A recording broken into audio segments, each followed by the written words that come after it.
ঘরোয়া ফুটবলে মৌসুমের প্রথম শিরোপা নির্ধারণ হবে আজ। ফেডারেশন কাপের ফাইনালে ময়মনসিংহের রফিক উদ্দিন ভূঁইয়া স্টেডিয়ামে মুখোমুখি হয়েছে বসুন্ধরা কিংস ও ঢাকা আবাহনী লিমিটেড। এই মুহূর্তে ময়মনসিংহে আছেন সহকর্মী মুশফিকুর রহমান। বিস্তারিত জানতে সরাসরি যাচ্ছি তার কাছে। মুশফিক, ফাইনাল ঘিরে দর্শকদের মাঝে কেমন উন্মাদনা দেখছেন? ইশরাত, যেমনটি বলছিলেন যে এই ফাইনাল ম্যাচটাকে ঘিরে কিন্তু আজকে ময়মনসিংহের রফিক উদ্দিন ভূঁইয়া স্টেডিয়ামে জড়ো হয়েছে অসংখ্য ফুটবল প্রেমী এবং তাদের মধ্যে দুটো ভাগে ভাগ হয়েছে তারা। এক হচ্ছে বসুন্ধরা সাপোর্টার, অন্যদিকে রয়েছে ঢাকা আবাহনীর সাপোর্টার।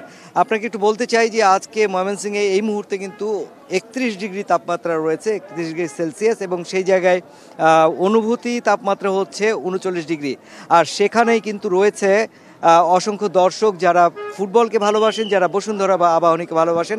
এই মুহূর্তে আমার কাছে রয়েছেন বেশ কিছু দর্শক, একটু জানতে চাইবো তাদের কাছে আজকের ম্যাচটা দেখার জন্য নিশ্চয়ই অনেক দূর থেকে এসেছেন। জি, ঢাকা থেকে এসেছি। আর এবছরের বাংলাদেশের ফুটবলটা অনেক বেশি প্রতিদ্বন্দ্বিতাপূর্ণ হচ্ছে। তাছাড়া হামজা আসার পরে বাংলাদেশের ফুটবল একটা উন্মাদনা চলে এসেছে। আমরা ফাইনালটা দেখতে এসেছি। আমরা আশা করি যে খুব ভালো ফাইনাল হবে এবং যোগ্য দল জিতবে। যদিও আমরা বসুন্ধরা সাপোর্টার, আমরা আশা করি ইনশাল্লাহ বসুন্ধরাই জিতবে। আরেকজনের কাছে জানতে চাইবো, কোন দলের সাপোর্ট করছেন? হ্যাঁ, বসুন্ধরা কিংস সাপোর্ট করি। বাংলাদেশের মানুষ সাধারণত ফুটবল প্রেমী, তাই তো একনল হ্যান্ড ওয়াশ 100% প্যারাবেন ফ্রি, তাই নিরাপদ হাতের জন্য আস্থা রাখুন একনলে। তো খুব গরমের মধ্যেও ফুটবল প্রেমীরা চলে এসেছে ফাইনাল ম্যাচটি উপভোগ করতে।